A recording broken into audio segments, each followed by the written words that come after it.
Welcome to the For Eternia podcast, the official podcast of HE-MANIA.com. We have the power. I'm your host, AJ, and today's episode is titled Head Over Heels, a title that perfectly represents the Masters of the Universe fan reaction when they learned that the extremely popular heroic warrior known as Ram Man would not only be featured in the new movie from Amazon MGM Studios and Mattel Studios, but also would be brought to life by this wonderful man that is with us today. Yes, our guest is a man that needs no introduction. He's ahead of the curve, a real-life heroic warrior, the heroic human battering ram, a man with biceps, aka guns, so big that they make Triclops jealous. Jon Xue Zhang. Jon, it's such a pleasure to have you on. Thanks so much for being here. AJ, thank you so much for having me on. I've been so excited for this. So, dude, let's talk. I mean, as I mentioned that about your impressive guns. I mean, have you ever measured them? I mean, yeah, okay, come on, let me know. They're probably around 19 and a half inches, but at my biggest, they were just under 21, but I wasn't as lean. So yeah, these days it's a lean 19 and a half, so I can live with that. Dude, and thanks for doing inches, because I'm horrible with centimeters. I know you guys are all on the metric system over there. But if you were Arnold Schwarzenegger, I think that was his max size, was 21 inches. I think 21, 22, yeah. 21, 22? Yeah, he's taller as well. Yeah. So it's hard to put on muscle when you're so tall. Harder, I should say. Well, I mean, what got you, actually, for me, it was Arnold Schwarzenegger and the whole bodybuilding craze that got me. I mean, I'm not like you, but I do have, do I dare you show you? I showed, there is some definition there, right? Yeah. Very good. Oh, very good. You're too kind. I'm a toothpick compared to you. But what got you into bodybuilding, man, to get you like so jacked? Well, thank you very much. Well, it's growing up watching Arnold Schwarzenegger, Stallone, and when you have all these action figures that are all so exceptionally jacked, it's like as a child, that is what you aim to look like at some point, Yeah, so I collected a lot of the magazines and everything. I thought, well, growing up, I have a martial arts background, but that's only one component of being a superhero. You also need to look the part. So yeah, I thought, well, I need to start lifting some weights if I wanted it to look like these guys and eating more. So as a child, I always wanted to be a superhero. And if I couldn't be a real life superhero, I would settle for playing one in a movie. Or failing that, just enjoy the tax-free income of a supervillain. So Well, did you ever consider, even at once, going professional, for bodybuilding, competing? No. No? I lift as a hobby, really. It's more of a lifestyle now, but I'd say it was something that I always wanted to just look jacked. I never wanted to become professional, and especially when I used to collect the magazines. It's not possible to look like that, without exogenous substances. So I'd say, I always wanted to stay natural, I'd say, and yeah, but when you look at the proportions of these action figures, they're like, oh my gosh, they have a lot of abs. Yeah. Well, I was considering it for a little while, especially when I was younger. I was like, I can do that. But then I noticed it actually changed. It actually got bigger than, if you remember, or at least in my days, there was like Muscle and Fitness magazine, yes. And the biggest stars was Arnold Schwarzenegger, and then what was her name? Rachel McLish, I think, or maybe Corey Everson. She was, but then later they just got bigger and bigger and bigger, and it was crazy anatomy. And I just realized that's not something I could ever achieve, at least naturally, right? Absolutely. And I certainly think with anything exogenous, with those types of substances, the gains that you make are massively, I say the drawbacks massively outweigh the gains that you make. So Mm, it's like you have health concerns as well down the line. And I always say to people, maybe get your training and your nutrition right first for a few years. And if you want to, if you're just training at the gym with no purpose of taking it any further, you don't need to take anything. Don't do it. Don't do it. I have friends who competed very well and successfully when they were naturals, and when they wanted to turn professional, then they had to look at other options. And I always say to people, it's that kind of stuff doesn't make your physique. It's like if you're not yeah. going to win anything as a natural, you won't win anything as a pro. And it certainly it changes the course of events in the future of your health. So that's always something to take into mind. Yeah. And I never wanted to I always just wanted to remain natural. I think it was great that Arnold came out, right? And he actually said, I took steroids, and I think that's what created my heart valve problem, where I think he got a pig valve, right, as a replacement.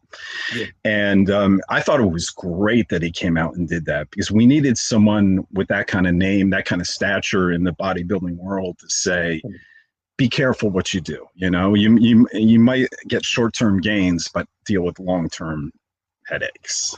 Absolutely. It's so true. And when I see teenagers at the gym doing it, I'm like, ooh. I had a kid at the gym asking me, how long did it take for you to get like this? And I said, well, it's 5 days a week for 24 years. And he said, oh, because I'm trying to get like this by Saturday.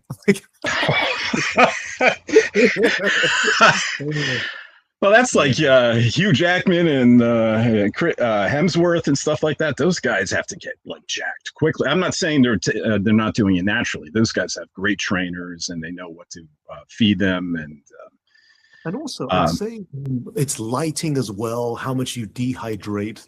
And the leaner you are, the bigger you'll look on camera.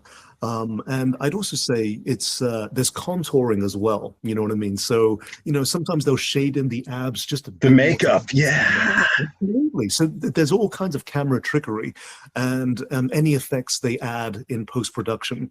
But yeah, I'd say with some people, it's some people are genetically gifted. I think someone like Chris Hemsworth is naturally athletic anyway. So when he weight trained, when he put on the muscle, he's got really great musculature.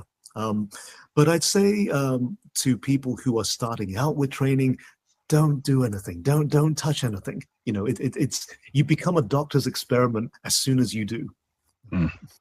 That's a good point.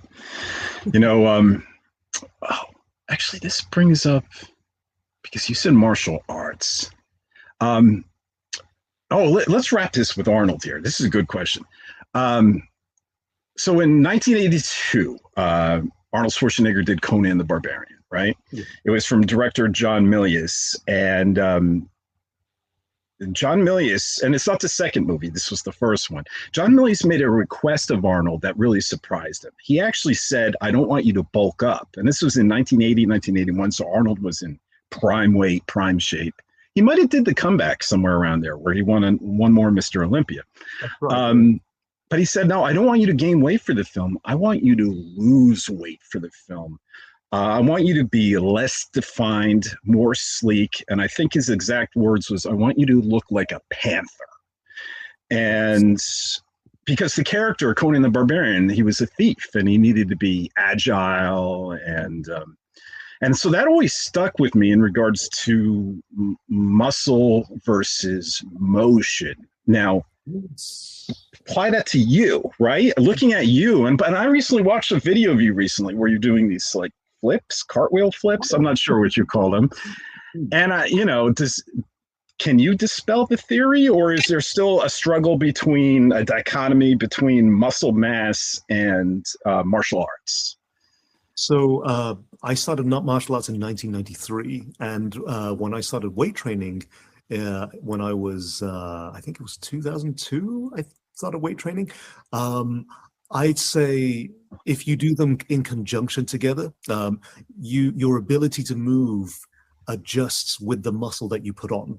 If you just do one instead of the other, when I see bodybuilders getting into martial arts now, all that muscle that they've ever had has been conditioned to moving in specific dimensions. So when they start doing more martial art movements, it's more difficult for them and it looks a little more robotic and stiff. Whereas if you're a martial artist first, and when you put on the muscle, you're more likely to retain that natural fluidity of the movements. Whereas I did them in conjunction with one another. So I never lost speed and I never lost agility or flexibility. I would say being at 5'8.5", that half is, you got to stress the half, especially when you're standing around those giants on the Motu film. But I digress. Go ahead. 100%. I think when you're 5'8.5", I probably already carry a bit too much muscle, if I'm honest. I mean, at my heaviest, I was about 240. I'm going to work in pounds, by the way. I was about 240. Today, I weighed in at 203. So I've cut down a lot of weight just for health purposes, but also when I walk up the stairs, my knees don't hurt anymore. But in terms of the fluidity of motion, I've never lost that. And so it's really just training in conjunction with one another, because when you look at a gymnast, for instance, a gymnast has muscle, and that muscle is functional. Every muscle that a gymnast has is specific towards a purpose, and it's so it's not bulk, it's functional muscle. Whereas when you look at a bodybuilder, it's just to put on as much muscle as you can and be as lean as possible. And when you look at, say, old, barbarians and old warriors, they weren't always lean, really, necessarily. And being overly lean as a warrior, as a fighter, isn't always conducive either, because you're dehydrated. And having some body fat actually helps you. I did see, I'm not a fan, not that I couldn't be, but I did see some video once of an MMA fight. Yeah, MMA, where there was one man that he was completely cut. He's a beautiful specimen, you know what I mean? I mean, ready to be on the silver screen, And this other one was just a hunk of a man, and one looked very impressive. The other one just looked like he might have left the bar that evening, right? And boy, that man who left the bar just took that other one down. And I was like, you know what? Sometimes, the muscle seems more aesthetic than it is functional, I guess. 100%, 100%. And when I see big guys at the gym who are very muscular, they're not fighters for the most part. You know what I mean? And I think it's finding that middle ground of being jacked, but also still able to move. And I think Michael Jai White is a fantastic example of that. He is supremely jacked, and he has so much flexibility, speed, even at the age he's at now. He's still able to move with people who are much younger and lighter. I used to tell my doctor, especially when I was really working out at a younger age and I had a lot more muscle mass, and he'd be like, "Well, you're over your weight for your height," and I'd be like, "But doc, it's because that's true too, right? That muscle's heavier than fat, right?" I would say, if you have a pound of fat and a pound of muscle, they still weigh the same, but they look and they're distributed very differently. So like a pound of muscle might be like this, but a pound of fat might be a bit more. So there's a visibility thing there. And see, sure. This is why you're smart. You would get me on that. AJ, what weighs more, a pound of feathers or a pound of rocks? I'd be like, rocks. I know what I'd rather land on top of me, for sure. As a stud guy, and this would be a good time. But right before we get into Ram Man, your book. And I love it because it's sort of like a pun. Don't tell me what it is. The Martial Heart. Very good. Very good. Yeah. No, that is a great name. That would be, that's something like right from from Motu in a way, it's just a play on words. And so you have, why don't you just tell me about that book real quick? So during the first lockdown 6 years ago, it was always on my to-do list to write a book. And I wrote a book called The Martial Heart. And the name comes from a BBC article that I featured in called The Martial Heart. And because nobody had used it since, I thought, well, I will adopt that. And so then if you looked at Martial Heart, it would still be my face from a 2008 video. And then I thought, okay, let's write a book called The Martial Heart. And then I've always wanted to write a second book after that. But then when I revisited the book, the first one, I thought, I need to rewrite all of this, because anything that I would write in a follow-up is just an enhancement of the first one. So I released a second edition this year. And it's basically just it doesn't teach you anything specific towards, like martial arts or fighting, but these are principles such as code of conduct, remaining respectful, but also situational awareness, what's around you, how to stay aware of your surroundings, people, but also composure under pressure, how to stay calm when you're under pressure, when if a situation escalates, how you can prevent that or how you can help to de-escalate that. And also there are tips about how you can enhance your training as well. For instance, if it's a real life situation and you're a boxer, have you ever tried boxing multiple attackers? Have you tried sparring against multiple people? It sounds like a bit of a trip, but it's like when you try that, it actually changes the game completely. You might be good at sparring one person, but 2, 3, what if they have weapons? And that simulates more of a real life situation. So I like to add a few things into the book, as well as like emergency preparedness, because I say to martial artists, you're training for a fight that might never happen. I think it's important to prepare for situations that are already happening. And it's not just, it's not pessimistic, it's pragmatic. Given where the world is going, it's important to have, for instance, in the back of your car, you might have an umbrella or a coat in case the weather changes. You're already doing it. All I'm saying is, prepare for an emergency that's actually probably going to happen. Cyber attacks, war, terrorism, all of these things. And I think it's pragmatic to prepare for those things. So the book outlines principles of things that you can add to your current lifestyle. So the whole book is aimed towards not just martial artists, but people who are just starting out, and just general tools to keep you safe. Because I think especially with composure under pressure and talking your way out of a situation, it's very much, if you've never stepped foot in a dojo before, then this is something that I used to teach in my classes, how to talk to people, because we are better talkers than we are fighters.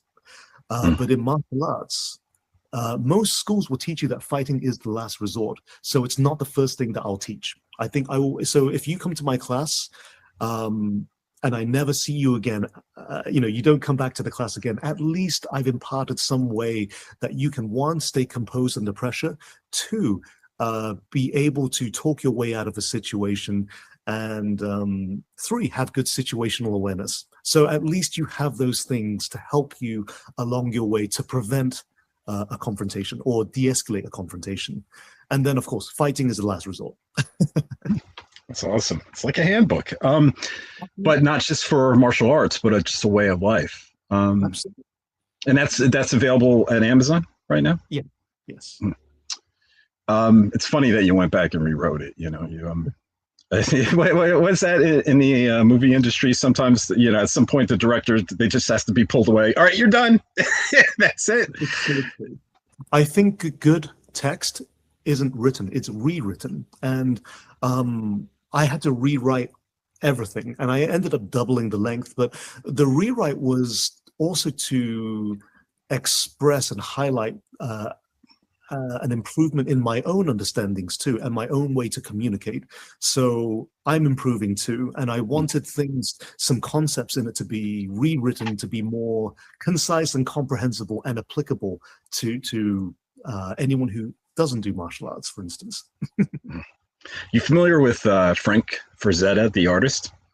Yes. I don't. Yeah. Oh, and he does incredible muscle barbarians, Conan, Human Anatomy, and he's no longer with us. But he has a museum, maybe about an hour away from me. But he would go back to his paintings because it was oil paintings. He would go back to his paintings 10 years later, 20 years later, and just keep making improvements or change a face entirely. And I'm like, wow, you know, I'd feel so inclined because his work already is just so gorgeous, but he would still see flaws or see it from a different perspective a decade or two later. And, you know, as an artist, he just felt the need to change it in, you know, a medium you don't traditionally see change, you know? It's very true because, as you may know, I'm a pianist, and a lot of my compositions sound way better in my head. So I record what I can play, and then I'll go back and listen to it again and again and again. And then I'm like, oh, I could have added this to it. I need to add this. But for me to do that, I need an additional hand. This is not feasible. Or a person sitting next to you. All right. All right, so Masters Universe, your introduction to the brand. Obviously, you missed the whole, you know, growing up '80s, right? And so you missed that benefit of playing with the Masters Universe toys. But I think you had mentioned, maybe you even messaged me once, that your brother was your introduction, your gateway, right? He's older, right? Absolutely. My brother is 5 years older, so he was born in '83. Okay. And I'm born in '88. So I certainly missed that. But with my brother, he was a fan of all the franchises, you know, Spider-Man, X-Men, Batman, Masters of the Universe, Star Trek. So growing up, just from proximity, you know, we watched all the cartoons together. We played with all the action figures. We read all the comic books. And so I really got to nerd out with him so much about this. And especially as when you have all the action figures from all of these different franchises, it's like, you know, why is Wolverine signing up to Starfleet Academy? Then, you know what I mean? And then you've got like, you know, Darth Vader who's teamed up with the Ninja Turtles for whatever reason. Yeah. It's like Ready Player One, if you've seen that movie. So I had the benefit of all of the action figures and all of the comic books. And, you know, and not only did I read them, I got to read them with my brother because he was excited to share it with me. And of course, you know, when I got the audition for Motu, I remember it said Motu. I thought, I think this is Masters of the Universe. Oh my gosh, I'm auditioning for He-Man. And then I scrolled down a little. I was like, Ram Man. Oh my gosh. Like I had the action figure. And I called my brother. I told my dad. And my dad was like, yeah, like you had a Ram Man action figure. I remember buying it, the one with the springy legs. And, you know, the arms that just went up and down. Yeah, may I be controversial? I hated that toy. When I was a kid and I had all those, you know, all of them felt like He-Man, Skeletor, you know, and he had a squishy head and everyone could move and accessories. But that Ram Man, if you remember, the arm just rotates and you stick an axe in it. And it wasn't until the cartoons did I love the character. But as the toy itself, it's like, what is this? Isn't Masters of the Universe. This is a plastic toy, and then this is Masters of the Universe. So, and the torso didn't do anything. You know, it's the head didn't move. It felt cheap in a way compared to the other figures. Yeah, but it wasn't until the iterations that people fell in love with the characters. Absolutely. Which and I need to get into the fact that you actually tried out for Ram Man and you knew that because other people weren't afforded that benefit. But let me go back for a second. Considering so many people, so yeah, people didn't love the toy at first, but they loved the character introduced in Filmation and then in later years and stuff like that. I fell in love with it, and it's really a fan favorite. So before we get into your casting, did you feel any pressure in that character particularly knowing how people feel towards that versus one of the later, lesser, characters? Absolutely. I mean, the pressure comes from wanting to do the fans proud, you know what I mean? Okay. And especially as, you know, the closest fan to me is my brother. So it's, doing it for him as well, doing the character justice. So when I first got announced as the actor to play Ram Man, I had so many of the original fans reaching out to me with I'm going to say 99% was super supportive messages, and it was so kind, yourself included, and it just really, I just realized that actually this community is so inclusive and so kind and caring, and that really touched me. So I thought, for my brother, for my parents who purchased these action figures and the comic books, and for the child in me, and for all the fans, it was so important to nail this character and do it justice. Yeah, I can imagine that'd be a lot of pressure on my shoulders. Yeah, more. Well, even more. Maybe your brother. Oh, let's jump real quick. Your brother must have seen the movie. What did he think? I watched it with him on Saturday. And, and every time we sit in a movie theater together, if there's something like a really pivotal moment, he always just hits my arm. We just bash each other and just hold our arms against each other. And like, I can't believe I'm seeing this kind of thing, right?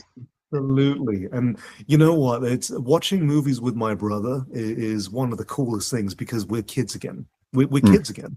And he really enjoyed it, and our group of friends who I watched it with on Saturday, they all loved it too. And because they grew up in the same era as my brother, so they all loved it. And one of my friends who came to the showing on Saturday brought a lot of her martial arts students who came as well. And one of them was saying, Ram Man's in the audience. Ram Man's in the audience. I thought, oh no. So then at the end of the film, there was a line of people wanting selfies and autographs. It was so wholesome. And that's awesome. It was so lovely. It was an impromptu photo session, and it was really wholesome. That reminds me. Oh, sort of reminds me. What was that movie called? Dragon, a Bruce Lee story. I don't know how true it was, but he was in the theater, and I think, what was that movie? The first movie called Fists of Fury, was it? No, what was it? Chinese Connection, whatever it was. And in the movie, the lights go on, the movie's over, and everyone's in the crowd, and then everyone starts cheering and starts carrying, I forget the actor's name, around in the theater on his shoulders, and that kind of gave me that feeling, like, that scene, because he thinks it's not well received, so him and his wife, they get up, and then he gets spotted. Yes. And they all start clapping and stuff. Oh, you live that moment, sort of. Absolutely. And it's such an honor to meet fans. It's really is. And I've done a few fan videos already, and when I get the description on Cameo, it's like, the person you're doing the video for has been collecting for 35 years. And I'm like, well, you know what? And in the video, I have to reference that, well, if you've been collecting for 35 years, then you've spent most of your life defending Eternia. So thank you for your support. Keeping the franchise alive, two things I need to go back to. One thing you said about feeling like a kid again. They say, I think women are done maturing at age 22 and men are done maturing at age 13. So some of us, especially when it comes to our sense of humor too, Yeah. But with your brother, that's great, because my brother, all he wanted to do was beat me up. So the fact that he wanted to share this with you, and that fact that you guys have such a bond and such a close relationship, that's fantastic. My brother was my first training partner in martial arts. And so we did a lot of combat training when we were kids. And, the games we would play with each other were like role playing, so he would always play the villain. He'd always let me be the hero, you know. So that definitely informed my vision of becoming a real life superhero someday. And of course, when we played with action figures, he would always add strategy to it. So I couldn't just, you know, throw the X away at another character, because there were so many other characters to other action figures to do battle with. So he was always like a tactician, and he always made sure that when we were playing with these action figures, it, you know, me wanting to do something with this action figure, there had to be a good reason for it. So it was in some ways training as well, but I loved it as a kid, just growing up, and the martial arts training was tough, but I had a great childhood, you know. Sounds like it. Sounds like it. I'm jealous. Okay. So casting. So you said you tried out for Ram Man, because which is really interesting is so did James Wilkinson, and so did Steven, who played Moss Man. They said they read for Ram Man, you know, and then we all made a joke that you walked in and they were like, forget it. Forget it. He's hired. You know, they took one look at you with your stature and all the muscles. So, you know what, give up. I'm short and more compressed. I mean, like James Wilkinson, you know, Steph, Kojo, these guys are absolute beasts. And Sam C. Wilson, who plays Trapjaw, these guys are enormous. They're all 6'4", 6'5", 6'6", and I'm like 5'9" on a good day with shoes on. So you knew going in, though, that was the part you were reading for.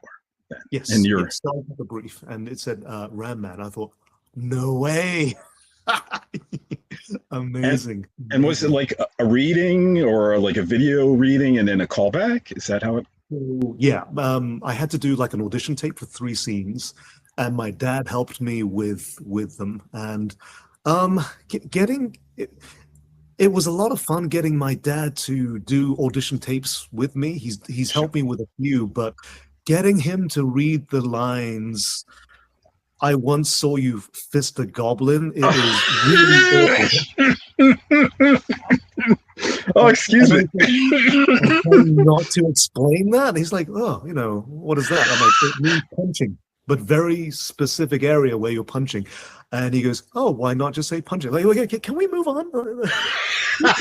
I can't believe that was the lines you had to. Oh, so this was the giving head. So, oh my gosh, when my parents watched the film and they loved it, and then you know, when I spoke to him on the phone, he said there's a bit where Ram Man and Fisto are back to back, and Fisto says something, and everybody in the theater just laughed. They really, really found it funny, but I didn't hear the joke, and I didn't get it. What was it? I'm like, oh. That's the one thing I wish you wouldn't ask me. It's a rude, inappropriate joke. And he goes, really? Tell me. I'm like,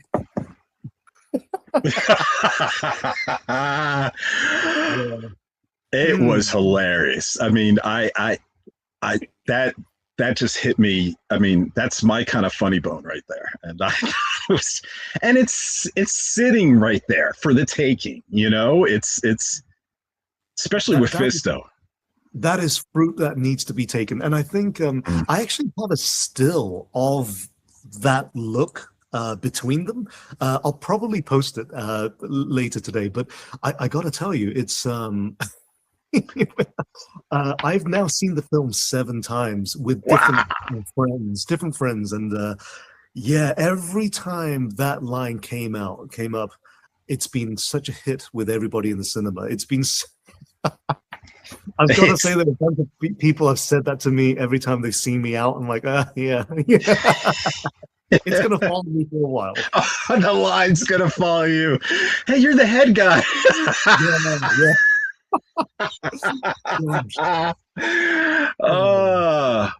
Well, that's, you know, and what's really interesting is so you weren't part of the, you know, I was talking to a friend in the community called Mossman Sean, and I kind of labeled what Travis was doing based on what some of the other mates were telling me, your other mates, in regards to the casting process. It felt like casting boot camp, because what like James described, was just a 2 hour training session. They were doing sword play over here, wire work over here, and everything. And I think Kojo went to that he did the taping as well, like you did, but his second session was that. But for some people, they didn't even do a taping, and it was such a wild casting process that I've never been introduced before as a fan of movies, that I've never heard of before. It's such an interesting way to bring your talent out. Absolutely. And I've got to say, though, it's with someone like James, someone like Kojo, these guys are, especially being as tall as they are athletic. And I don't want to say they are athletic for their builds, because I think that does them a disservice, but they are actually athletic. And they move so well. And it's, it's so funny to hear that they had to go through that because I didn't. Another thing to tease them about. Absolutely. But yeah, I came from a stunt background myself. They did ask if I had like a show reel or anything to showcase my previous works, and I have plenty. So yeah, especially as I worked as a stunt performer for a number of years, and more notably, I was the stunt double for Gilgamesh in Marvel Eternals, and there was a lot of wire work in that. So I knew that with the nature of Ram Man, where he has to, he has springy legs and he can jump really high. I thought, oh no, I'm going to have to do a lot of wire work for this.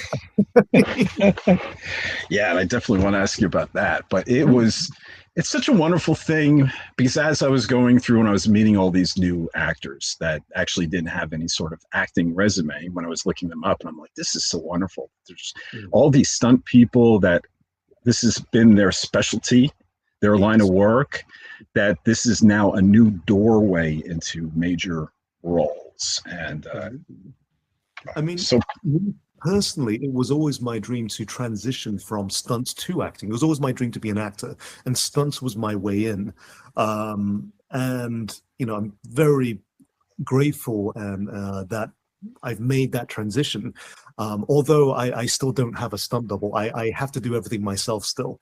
And I will do as much as I can for as long as I can whilst I'm still physically capable. But I got to tell you, every year that bar gets lower. And I love it. You're so flexible in all this. It's like, oh, look how flexible this is. They're watching a video. I've seen like a 2-minute reel of what you could do. Now put on this costume where you can't move, like you're Batman from Michael Keaton. I did have neck mobility, although my spatial awareness was somewhat impaired, and I can only hear you if I'm looking at you. It must have got hot in there too, that costume. It's pretty toasty. Oh, yeah, because I've heard of people passing out and stuff like that. So it does happen. I believe Jerry Ryan, who played Seven of Nine, was very restricted in her costume on Star Trek Voyager. So with some of the costumes and the prosthetics that some of the boys on Motu had to go through, I can only imagine. For me and Fisto, our costumes took maybe 10 minutes. That's what I mean. I was laughing. There's the Richard Sale guys that are out in 10-15 minutes, and then there's the Barry Gower guys that are out in 50-20 hours. Absolutely. That's so funny. And Richard Sale is amazing. I've worked with him before. Great guy. Like just knows so much. And I gotta say, with all the costumes, it's all of the Skell Knights, all of the cyborgs, all of the Eternians have different costumes. Not one of them is the same. And every inch of that costume, if there's a little dent, or there's like a little mark, it's intentional. It's all intentional. And it's it is incredible to see. It's like on the Ram Man armor, there's a couple of dents in the armor. which showcases previous battles. You know what I mean? It's phenomenal just how much work went into this.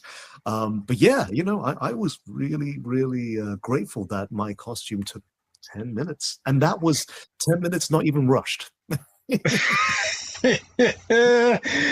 Yeah, you guys were some of the lucky ones. It's so true. It's like Johannes, who plays Fisto. Him and I, we had the best time. We roll up and take our time, have a coffee. These other guys went to work. Kojo said he was teasing. What is his name? His name escapes me. Who played Spikor? James Epps. James Epps. He would tease him. Are you done yet? I'm done. Not done. When are you coming out? So true. We all ribbed on each other all the time. It's so much fun. And that translated to what you guys shared, that there was such a brotherhood, and it was so wonderful that you guys, because there's so much off time with movies, right? You're waiting for the scene to be prepped, and then just you're waiting between scenes. There might be even a day or two of not doing any work. And the fact that you have these people that you're able to come, not just have a wonderful experience during the movie, but be able to walk away as friends after the movie. 100%. I mean, friends is we can use that term loosely. Hey, I've heard of the Masters chat, this great chat that you guys have. And I am the resident troll in that chat. I am the resident troll. I'm sure you've heard it before, but no, I'm the resident troll in that. I will edit photos of people. And I think James Apps, who plays Spikor, he was looking at the action figure of Spikor, and I think the one he saw was for children, and so there's not as much detail, and the color is very vibrant. I said to him, "But this is what you look like on set." And then I found the group photo, and I just photoshopped the action figure in where he was instead, and I'm the resident troll in that chat. Well, that's what I had a vision. I had a vision of all these action figures doing inappropriate things, taking a photo without specifics. You know what, though? It's like we all got close really quickly, especially as James Wilkinson and I, we knew each other beforehand, and we were good friends. So when I went in for one of my costume fittings and I saw his picture on the wall, I thought, oh my gosh, I cannot believe this. Yeah, bro, oh my God, we're going to be in a movie together. And the guy who plays Karg, Hung and I have been together since day one, since 47 Ronin. We've been on so many shoots together. So these days, when we did The Gentleman, I play a character called Fat Tony, and I get shot in the head, and he's next to me. And so we always try to recreate that picture of me just holding my head, and he's next to me. And I'm so happy we got one of Ram Man and Karg stood next to each other doing the same pose. But especially as working in stunts, for instance, I knew most of the stunt performers, and these guys are all phenomenal athletes, martial artists, gymnasts, you name it. And I knew we were gonna, we were in safe hands with the stunt coordinator Liang and Andy Lister. But it was like, it was such an honor to fight them and for me to win for once, because when you're a stunt performer, you lose every fight. And for once, I'm winning. You brought up 8x10s, which makes me have to apologize because I didn't realize. So James let me know when he was on the podcast that HE-MANIA.com got you into a little hot water when you had posted a great image of you, and maybe it was with Sam. And Johannes. Yeah. Yes. And you guys were doing this great pose in a gym, and behind you were 8x10 photos. And I sat there like I was in forensics, right? I zoom in, I start grabbing screenshots of the photos on the wall, trying to figure out who are these evil warriors that have not been announced yet. And then I just want to apologize. It was done out of love. It wasn't. I'm going to tell you something. Yeah, the day I got into a bit of heat for that was my birthday.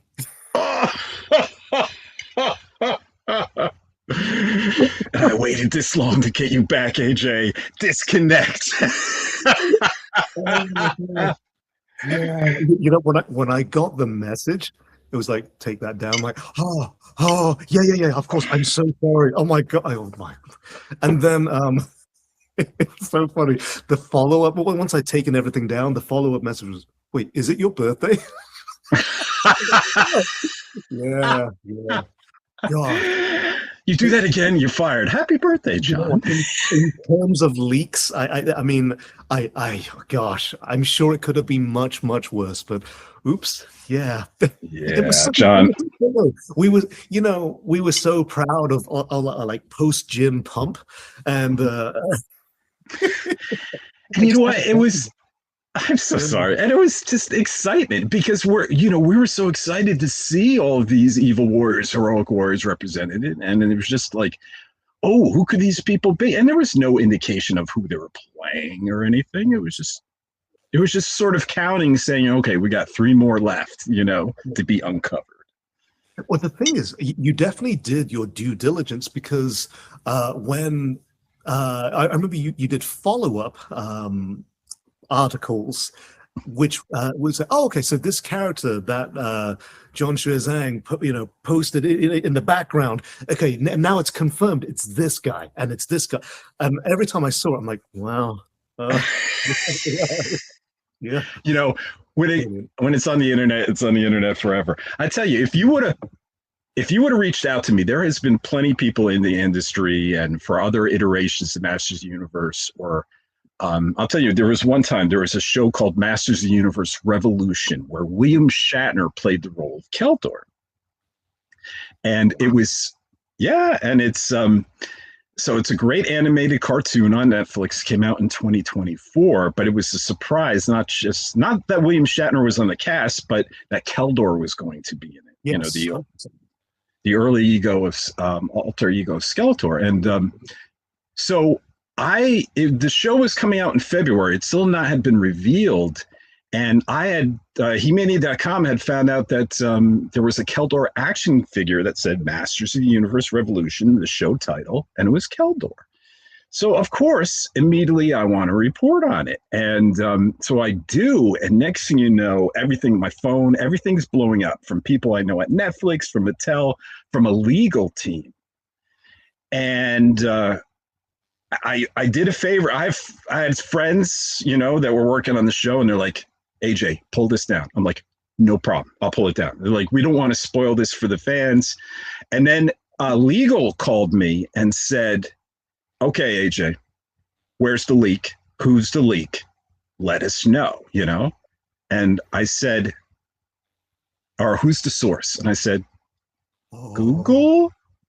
Because it was from Google. Jon, I showed them, it was one of their retailers, and I won't say their name. Yes. That put the listing out early. It was, it was not like, it was like some sort of covert. And once I said, oh, it's Google, look, search this, and it'll come up. And they say, oh, okay. All right. Never mind. Thank you for taking the article down. God. That's crazy. That's so crazy because it's like, especially with the Ram Man action figure, the character hadn't been established. It hadn't, he hadn't been established yet. So when I first saw the photos from, I think it was a toy convention in Germany, I was like, I think I first saw it on HE-MANIA actually. I thought, wow, that's really cool. Oh my gosh. And then I have a friend who works at Mattel, and she said to me, whoa. I believe that is a leak. Don't share it. So I had gotten that from on X, and it was from an actual news network. Ooh, where was it? I forget what country. and perhaps it was Germany, but it was actually broadcast over the news, or maybe it was Malaysia or something. But it was a clip from an actual news program. This is what's going on at the show. So they did reach out to me and they said, "Where did that come from?" And I'm like, "This is a legitimate source. It's got thousands of followers. It's a news thing." And they still asked me to pull it down, and I did. Yeah. You know, I'm always whatever. I don't want to. I want to support the brand and the people in it, and excite the fandom and provide goodwill, but I don't want to spoil anything that they feel is, So, like, I haven't even reported on, even though it's out there, and I'm not going to talk about it. I haven't even reported on those after credit scenes, right? Because it's just in case. I've seen John. I'm like, John, that weekend it came, you know, I wasn't even following this people, but since it's my algorithm is Masters of the Universe, it came up in my feed, and I'm like, it's Saturday. The opening day was yesterday. This is way too early. And even though I was fine because I saw it at the premiere, I felt horrible for people that were being spoiled. It's no. I completely hear that. Because I saw a lot of the. I've seen a lot of videos of people recording at the cinema, and they've posted. I'm like, I need to tell you something offline that I was really surprised. This person recorded something and posted it. And, okay.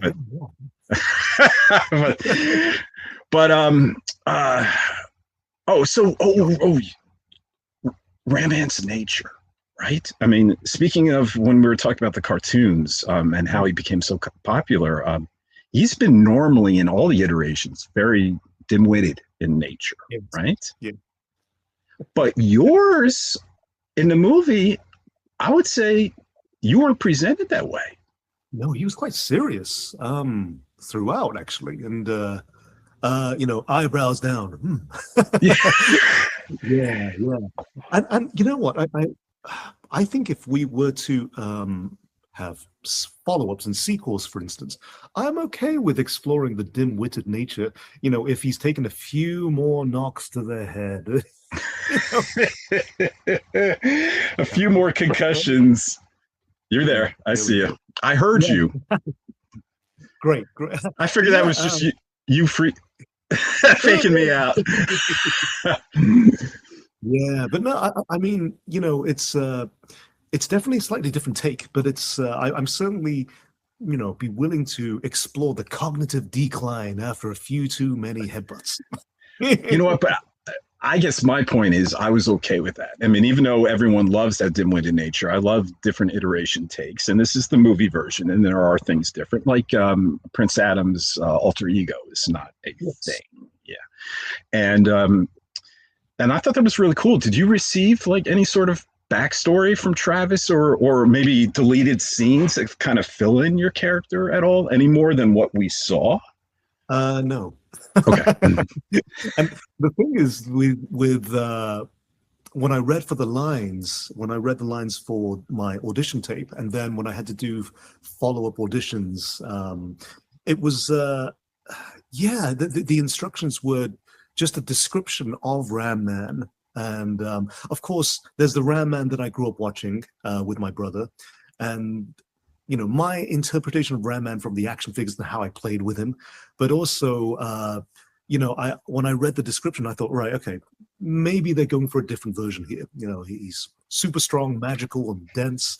Doesn't say anything about being a little dim-witted. So, okay, I think when I come in for the audition, if they give me a note or some feedback to be more dim-witted, I can certainly do that. That's the easiest thing to do there. But I loved when I read the script. I was like, I remember thinking, how are they going to do this? You know, with is it all going to be green screen? And then when I stepped on set and it was all practical. I mean, I've said this in a bunch of interviews, but it's like you are instantaneously transported to another realm.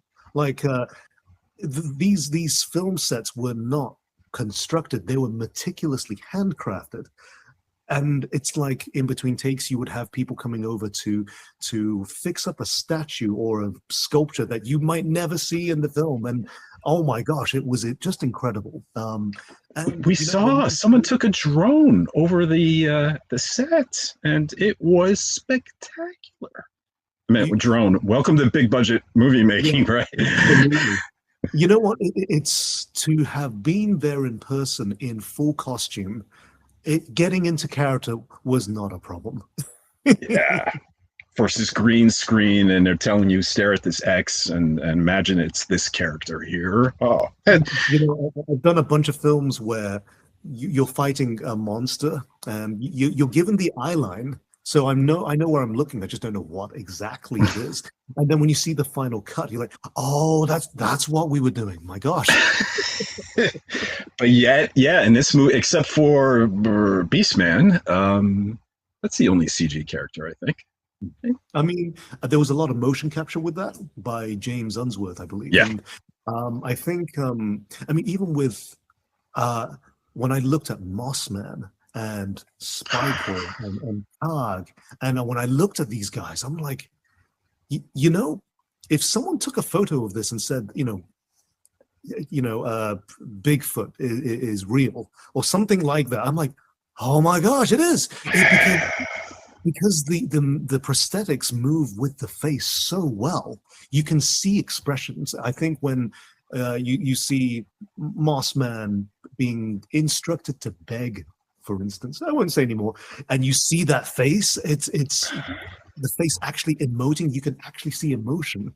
It is phenomenal with just how much work went into it. And especially with Skeletor's face, you can see it. That is phenomenal.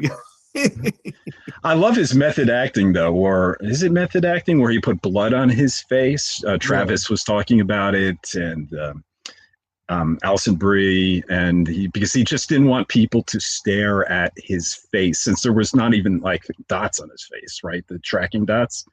So I only spent one day with him when we're all on our knees, and he's dressing us down, asking us who that other warrior was. And I only spent that one day. It was a long day, actually. We were there for a solid 10 hours. But when you're on your knees for 10 hours, that's quite a long day. Sure. Yeah.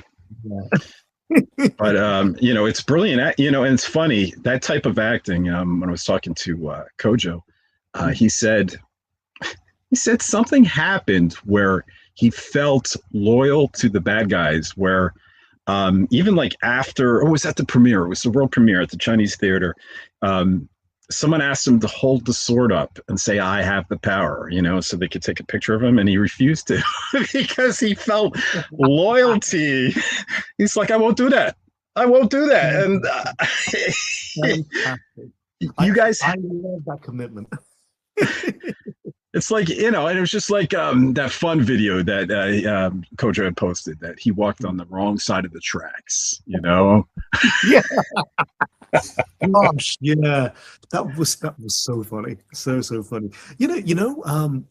That wasn't actually scripted, I don't think. It's we were just sat there, and then Kojo was filming. Like, I thought, oh. I love that. And he took it to heart, which was just awesome. And but it's funny. I asked Kojo, I was like, what do your eyes do in your incarnation? And he's like, I have no idea. They didn't tell me. He says, I know the lore. In the lore, I understand. And it's funny with Ram Man, because you probably don't know how your legs work, right? Or I want to explore that. Well, it's like he's gotta be some kind of mystical. There's something there, and I really want to explore that more. Should we get a follow-up? Or like a streaming kind of spin-off series, like Marvel does, a little Mechanic Ram Man team up, right? Adventure. I would love that. And the wonderful thing is, it's like, because we're all so close, we're all like the chemistry's all there. It's yeah. I gotta say though, everybody on this set we were all on the same page, and like the Yeah. cast, the crew, the producers, it would everybody understood the assignment. It was so wonderful to be a part of that ecosystem. It was No, it felt like a dream to be there, and it felt like you guys need to do some sort of like high school reunion in a way. You know what I mean? 10 years down the road, because it feels like you had that kind of camaraderie with everyone there. absolutely. And most of my scenes are with Fisto, and we'd have dinners together, we'd have coffees in the morning together because we stayed at the same hotels, and yeah, it's like I remember thinking this guy is incredible. I love Johannes so much. Johannes, when we call him Your Highness. I hear he likes to fist people. That's what I heard. Yeah. And I have to explain that to my dad. Well, before we let you go, we have a couple of fan questions there, Jon, that I need to ask. One of them comes from, quote, your biggest fan, Kojo. Okay. Oh. And he said, quote, please ask Jon what Ram Man would be doing if he wasn't ramming. Like, what other kind of man is he? I don't think Ram Man even knows himself. It's like I don't feel Ram Man has a particularly long-term memory to know what his other interests are to explore.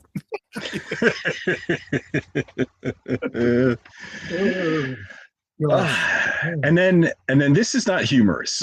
James Wilkinson, there's a controversy that he wants you to address, a major controversy, and he wants you to finally come clean. Okay, quote.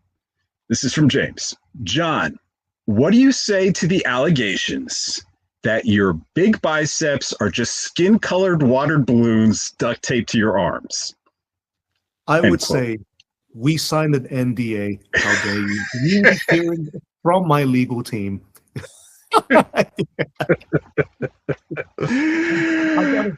I gotta say, they only look big because I have no spatial awareness. I stand really close to people, so they look bigger than they actually are. That's all it is.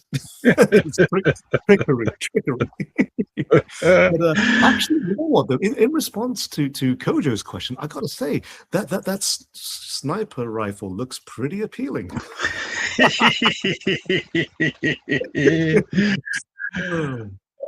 Jon, you've just been a pleasure being on today. So Jon, is there a place that people can come follow you to check on, all the awesome things that you are doing, sir? Oh, for a second, I thought you wanted to give me for me to give you my postal address.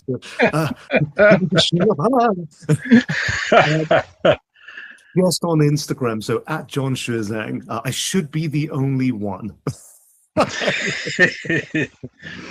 And do you, sir, have anything else that you would like to touch upon or add? Perhaps something we didn't address in regards, before we sign off? I'm sure I did, but my long-term memory is similar. But no, I'd say, I just want to thank all the fans for being so supportive and so kind and sending all the really lovely messages and emails, however they managed to find my email. But honestly, it's been so wholesome just to connect with the community and to hear feedback as well about how much they enjoyed the film and all the support, and us as the cast members.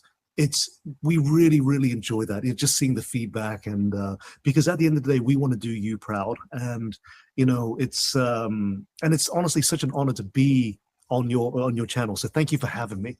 No, I appreciate it. Thank you. The honor's all mine, man. And I'm just so excited that this movie happened, and it's a bucket list. Well, it might be a bucket list for all of us, right? I mean, it was It was one of those things that I never thought I would see. You know, I'm a big Philadelphia Eagles fan. That's American football. I know it shouldn't be called football. Yeah. We hardly touch it with our foot. Yeah, that's good. That's true. I've got to say though, I still can't believe I didn't see you at the after party. I can't believe that didn't happen. We were talking beforehand. It was like, yeah, I'll see you there. And I need to pull that up. Then I pulled that up when I was with Kojo because he was in the picture. So yeah, for anyone who hasn't listened to the podcast with Kojo, John and I we've been conversing off and on, and it's been so fun. And we talked on the plane when you were coming to the premiere at the Chinese Hollywood Theater, and you know, I was excited to see John most of all. You know, at not necessarily at the premiere. You heard it here. He was excited to see me most.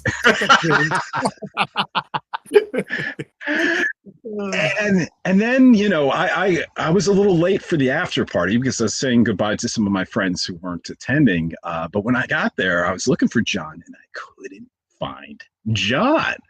And I found Kojo, I found James, I even found Travis Knight, you know, and had a great 15-minute conversation with him. And he's such a great guy, such a fan too, you know, definitely one of us. And so I couldn't find John, and you know, and then I messaged him later, and he was like, "You were there?" And I'm like, "Yeah, you were there." And we hadn't seen each other.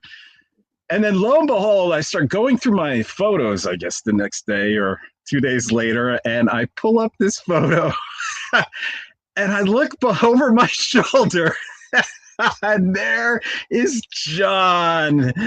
Right over my shoulder, and I'm the biggest knucklehead in the world. I missed him somehow. Yeah.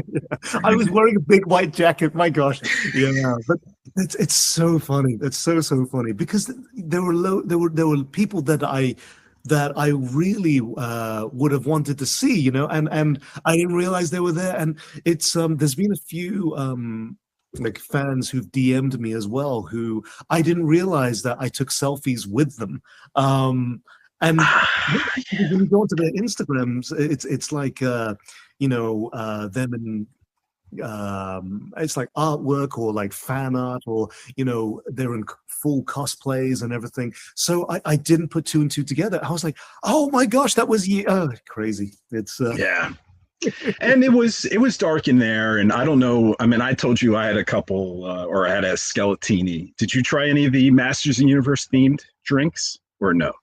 No, I didn't see any of them.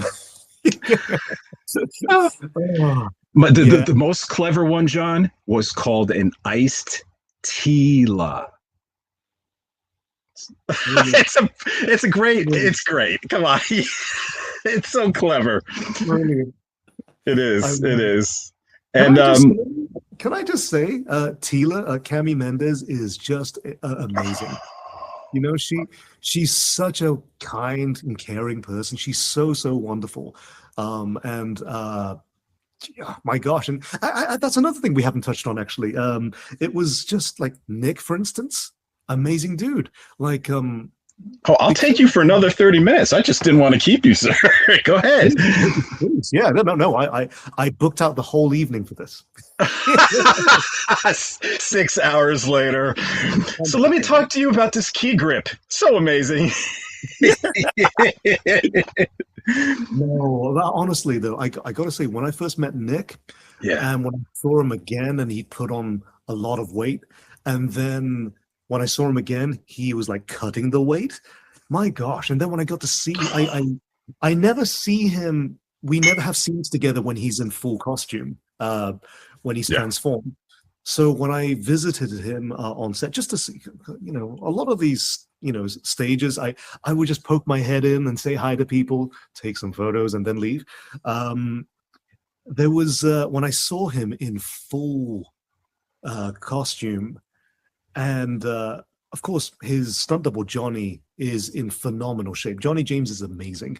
When I saw him, when I first saw Nick, I thought it was Johnny to begin with, and then I was like, oh my gosh, look at that physique.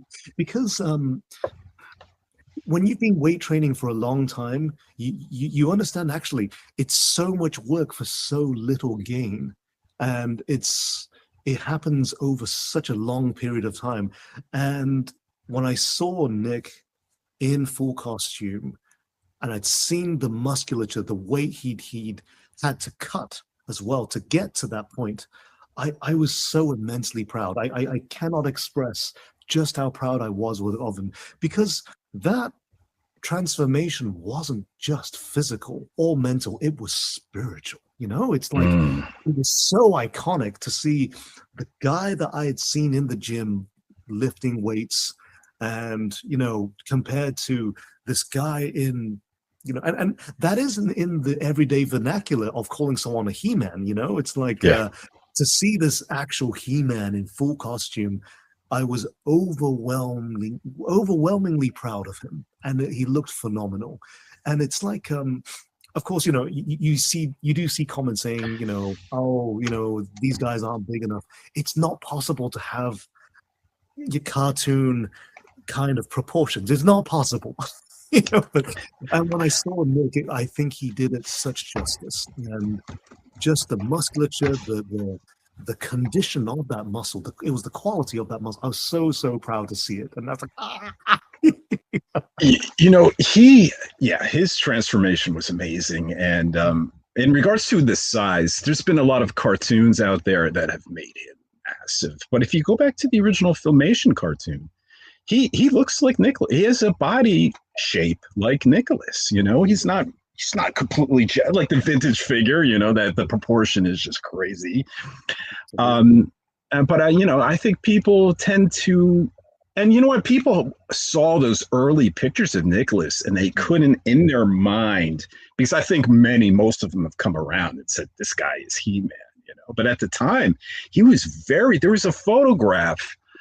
I wonder if I have that. There was a photograph that he had taken, I think, let's see. Oh, yeah. Let me see if I can pull this up. Let me share the screen here. Even though we are on Spotify, a lot of people can't benefit from any visual aid on Apple. But let me see if just because we're having fun here, let me see if I can hit share screen. Here we are. Let's bring this up. Oh, it's me. So, yes. Yes, gosh. Yeah, he had just gotten a new hairdo, and he looked so thin and slim, and it was hard to imagine that this thin, handsome guy, even though that he could become He-Man in such a short period of time, But it's so true. It's like the original Hulk movies where you have the actor, then you have Lou Ferrigno. I was like, because I think facially, at the time, I could definitely see an Adam. Yes. And I remember thinking, oh my gosh, it's like I believe there were slight delays in filming as well, certain scenes, just so that he would have enough time to get ready. But look at him in this Christmas picture here. He's that's round about the time when I saw him, when he actually was very broad. He's built like a rugby player, so his shoulders are very broad. And I remember when I saw him at the time, his arms were thickening. And honestly, anytime I see anyone put on a little bit of muscle, I'm so happy for them. I'm so proud of them. Because it's really tough. It's really, really tough. And I love that you deep dived into this, because you've done your due diligence and to document this. And honestly, like, yes, he looks athletic, but then when you see him in the film, it's a completely different person. It's and but the heart is still the same guy. Nick is such a wonderful, wonderful person. So friendly and so personable, Yeah. Oh, Travis, what an amazing job in regards to casting. Well, this entire movie, and I'm not sure. I would love to mention the casting director as well, but it was just such an amazing. I mean, look at that. That's when he was. That's before he cut, right? You can see the weight. And what was great about this is there is, if there wasn't a if there wasn't a incarnation that didn't have a large Prince Adam, this wouldn't work, right? Because later incarnations, you have a very thin looking Prince Adam, and then you have this buff He-Man, and you can believe that his secret identity can be protected. Yes. But in the early years with the actual figures, the Prince Adam figure that's jacked, and then the Filmation cartoon, the only thing that separates, like Clark Kent to Superman, the only thing that separates them was a pair of glasses, right? The only thing that separated Prince Adam and He-Man was a tan. Yeah, and otherwise they were the same caricature. So it's wonderful that this lore, this history had that could allow the same person to play Prince Adam and He-Man, 100%. And you know what though? It's why I'm so grateful that in my contract, it says do not change your weight or appearance. I'm like, oh, thank goodness. Thank goodness. Yeah, but I gotta say, it's I suffered a lot of tendinitis from doing as many bicep curls as I did. And you pump between scenes, right? Between filming? Yeah. We did initially, but you can't prepare for a 12-hour day. You can't stay pumped for it. It's not possible. And I remember thinking, if I'm not jacked as it is, no. I need to be. I just need to be jacked all the time. But it's my gosh, it was some of those days when you're having to because the armor is so big. It's the shoulder blades are so big, so it's having to make sure the arms match up to that, and that is not easy. And especially as if I got my arms bigger, it wouldn't be lean. It wouldn't be lean anymore. Right. Yeah. So, for a sequel, if we had a sequel, for instance, it's the costume would change anyway. Yeah, there would be changes to everyone's costumes. And yeah, I think what would I do? Would I try to cut more weight? I don't know. Yeah, and if it happened gradually, say you did this is such a dream, say you did 3 films in total, right? Yeah, let's do it. Yeah. Generally, I mean, even in Marvel franchises, you can see a different, or in the Thor films, if you will, even though he's done a great job. Do you know what I mean? But you can physically see a difference between the 3, and it's movie making, right? Usually, audiences are just fine with that, and but it's so. Even Arnold Schwarzenegger in those Terminator films, the first one, he was huge. Yeah. And then he dropped 30 pounds, 40 pounds, I think, that from Terminator to Terminator 2, I think it was, right? He leaned down. Yeah, I mean, he was actually in Terminator 3, he was the same weight he was in Terminator 2. It's that was impressive because he was like 53, 54. But in the Terminator to Terminator 2, he was still that Mr. Olympia weight. Yes. And then he had to drop down for his own health. He couldn't maintain that weight. So he dropped some 30 or 40. So there's between, I think it was Conan Destroyer, the Terminator, maybe Raw Deal. And then he dropped his weight right before Predator. And he still looked amazing, but he was no longer that mass, and I think that was just a lifestyle health choice he had to do. Which I think is a smart thing to do. It's a smart thing to do. Because I think having muscle mass is healthy and it's great for you, but having that much beyond what is genetic, I'd say, is not great for you down the line. And I think when you look at, say, with transformations, look at Rocky 1 and compare that physique to Rocky 3, Rocky 4. It's night and day, Yeah. And I remember thinking, well, with Nick, with sequels, he's only going to keep improving. He's only going to keep improving that physique. You know what I mean? And so I must also improve somehow, and get leaner. But I one meal a day, it's like I can't restrict myself any more than that, really. Well, as I still lift weights, lift last night. But I have noticed as I got older, I had to cut down my weight. And then because I've realized my healing factor is horrible in regards to being in my 20s now. If I injure myself, so I make sure I am wrapped everywhere, like a mummy, 100%. for that extra support, and the wrists too. Ooh. So I think you do that because you don't want your tendons and ligaments to take over. It's like when I used to back squat, I used to go really, really heavy. I wear boots, knee wraps, and a belt, just because the only thing that I want lifting that weight is the muscle, not everything else. I don't. So I didn't have a problem wearing a belt, wrapping up my knees, or wearing boots. And I don't think it's cheating. I'm not competing. I'm not.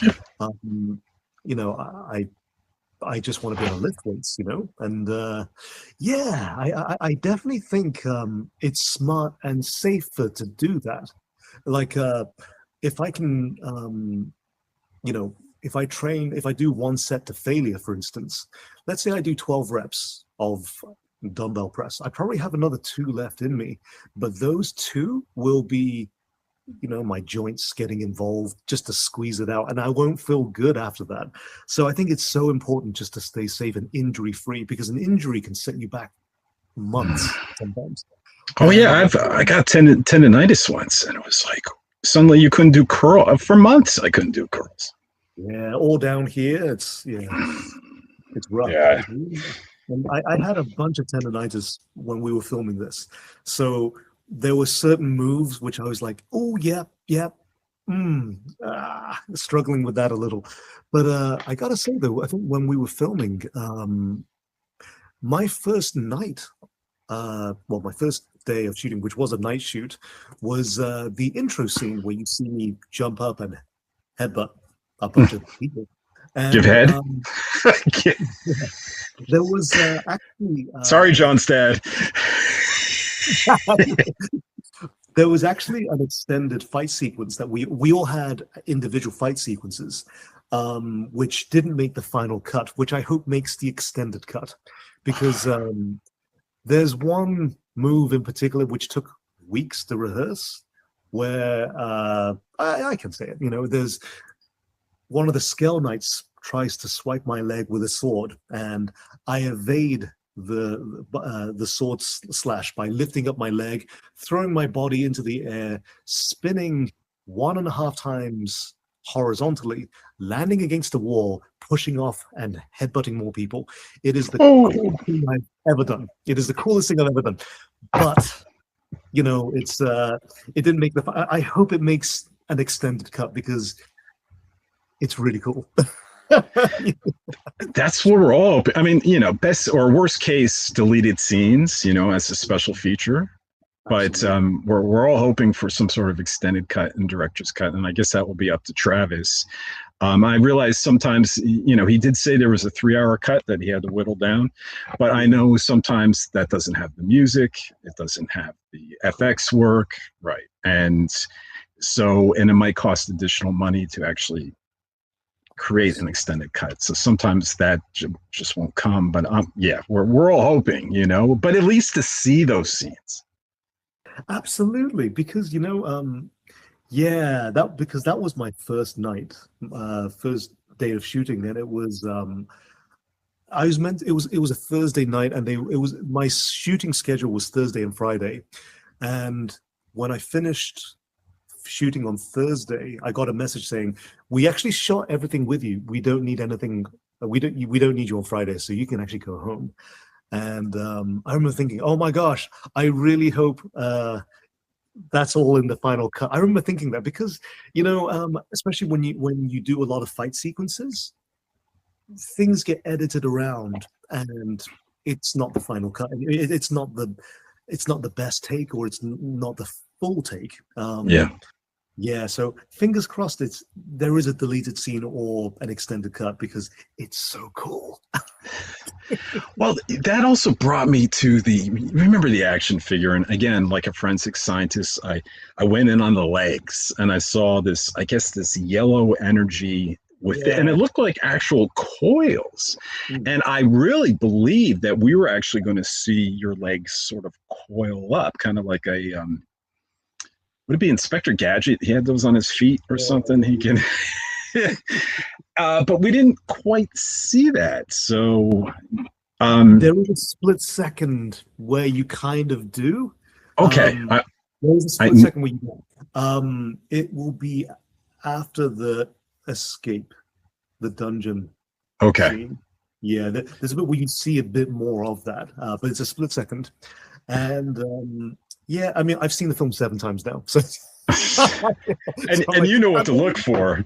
You know, eventually once it's on Blu-ray, I'll be sitting there frame by frame looking for the Easter eggs, looking for everything. But when you're on a big screen, sometimes your head has to move. Yes. Just and you're missing plenty, you know, a portion, 30% of the screen. I think you're just not focused on it. And what I love, though, I gotta say, is Dion when she's with her gun and she's fighting all these other Scale Knights and cyborgs. You know, I was there when she was rehearsing that. I'm so happy they kept as much of that in the final cut because she's a phenomenal, very high level performer.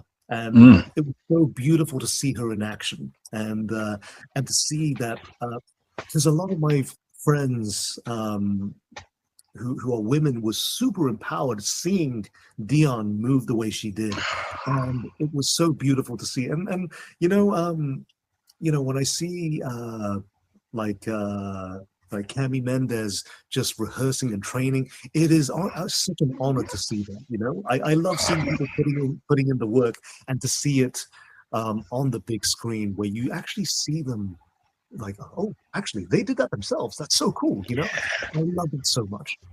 And action has evolved so much where there were some fan complaints in the beginning as well about say Tila's costume, that she didn't have the Filmation leotard. And I would tell everyone in the community I could, even through some of our live episodes, that think about like the way action is with Black Widow. Well, she'll jump on someone, she'll spin them around and flip them around. You're not doing that in a bathing suit, you know, you can't. And not in today's action, unless you want something static. You know, this is not like cosplay where someone stands, poses for a picture, and they look fantastic, by the way. But it's not functional. I completely agree. And I think you're right. With that kind of action, those types of movements are not possible with that kind of outfit. People loved her because she came out and she said, I was totally willing to wear that, which is exactly what fans want to hear. But I mean, everyone was willing. I mean, look at He-Man. He's in a, furry loincloth. A lot of people were saying, oh, why is he in a leather skirt? He should be in a furry loincloth. So it's more about sometimes they want to see those accurate costumes that they saw when they were children and less about actual showing skin, and but it was so wonderful. And I think we can talk about this now, just seeing their costume changes, towards the end and how much it embraced the Filmation cartoon. Especially for me and people like me, John, that was my bread and butter. That was the foundation that my fandom rests upon, was that Filmation cartoon. It was like, it's so true. I mean, I think when I saw photos leaked, I remember thinking, but in the film, it's actually going to look different with the effects, with the lighting, with the camera lens. Everything always looks a bit different, especially with editing.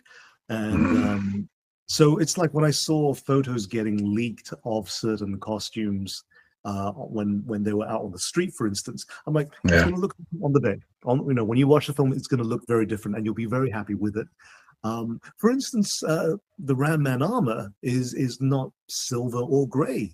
It's like dark green. There's a bit of gold in there as well, and I really love that. I really love that color scheme. It's but no axe. Yeah. Oh, yeah. That was. I forgot that one. I'm glad you brought that up. So that was never discussed, right? The insert, it'd been funny if your hand, someone like, here, take this axe, and you had your fist, and someone pushes it. I don't know. That would be very humorous, an in joke for the fandom, but it never came up, right? To have a battle axe. I mean, even the action figure has an axe. The latest action figure. I gotta say, the action figure with my face is surreal. It's surreal. Well, you were scanned, right? You were 3D. But it's surreal to look at. I've signed a few now. I'm like, my gosh, that is my face. But two, I've got to say, they were really generous with the arms. I wish they looked like that. I was telling Kojo, I said, how many do you have? He's like, 2. And I'm like, 2? I would have, if I could afford them, 100 of them. I'd be giving them up as party gifts. If I would get married, it's in my wedding cake, standing next to my bride. It is such a surreal, wonderful thing that, they'll never be able to take away from you, and will outlive you. It's so true. Yeah. I actually bought 3 of the dual packs with Fisto, just so that I could sign them and post them to other people. And I'm like, I really want one. We'll get there. But I honestly, it's when they scanned us, we did a bunch of different facial expressions, and it was. I was just wondering which one they were going to go for, because I did a bunch of silly ones, like, it's too bad they didn't bring you in. I understand why, but it's too bad they didn't bring you in the Mattel building to do it, because and the Mattel building is only somewhere like maybe 10-15 miles away from the Chinese theater, and it's too bad they didn't even bring you in there to see where all the magic happens. But I would have loved to have met everybody. I would have loved to have met everybody. And they would have loved to meet you. And actually, the real star of that place is they have this most magnificent 3D printer, John, that not only prints anything you desire, but it prints it painted. And it actually even prints like loose accessories, meaning imagine it's Skeletor and he has or your chains. So say there's a chain on Ram Man. It actually prints the links connected already. Yeah, there's a gelatin that is somehow squeezed between it, and it's marvelous. And I've seen they had it on video once, and I got to watch it. I'm like, wow, this is the future. And they could just so that is the thing that I would be excited the most. I just want to go in there. And they have the scanner as well. They would offer that to people who are visiting, that you can actually just have an action figure made of yourself. It's amazing, the technology now. I just really hope that action figures carry on. I hope so too, and I've got to say, having a 3D printer, because I have a friend who has one, is dangerous. Very dangerous. Well, yeah, I guess it could be, or it could be a rabbit hole. That's I would be thoroughly irresponsible with a 3D printer. I'm already irresponsible with editing photos of my friends. So, yeah. I need to see that John. I think I have the very reserved John. I need to see the John that has had a few drinks in it. This is why I'm great. I can make a fool of myself sober. You know what I mean? It's okay. You don't drink probably, in that kind of situation, I had to have one drink. I wasn't planning to have a drink at all at that after party, but once I saw these, and luckily they had the ingredients, I'm like, I gotta try Skeletini just to say I tried one. But boy, John, they did not go light with the alcohol. It was. Did they not? Oh. No, it was. I didn't stay out late. That's the thing. It's I'm like first one there and the first one to leave normally. Make an impression, then. But, I got to see because when I saw Alison Brie as well, and Dave Franco was there. My gosh, it was wow, he was. what an honor to meet him. He was like, dude, I loved you as Brandman. And I said to him, dude, I loved you in Together. Oh, Both of you really unsettled me. Yeah. oh yeah, that movie was what do they call that? Body horror, right? Yeah, And yeah, yeah, yeah, towards but the end when they're giving into it and stuff, it was like, whoa, yeah. yeah. Oh, that was spectacular. Have you watched Glow yet with Alison Brie? I have a story about that. So, I said to Alison, because she was in the makeup chair next to me, I said to her, so how's training going? Have you had much rigorous stunt training? And she said, well, it's not been too bad actually, but I once did a show called Glow where I played like a female wrestler. So I had to do a lot of training for that. I was like, oh, okay, cool. Anyway, I went home and binge watched all 3 seasons. And when I saw her again, I said, you weren't just in the show, you were the show. Like she so downplayed it. And Alison is the best. She's so nice and so sweet and wicked sense of humor.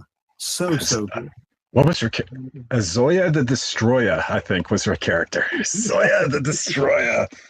Oh, I know, and she was wonderful, and you're right, she was really the lead of that, even though it was an ensemble cast, and so brilliant. And you know what killed that show? It wasn't ratings; it was COVID.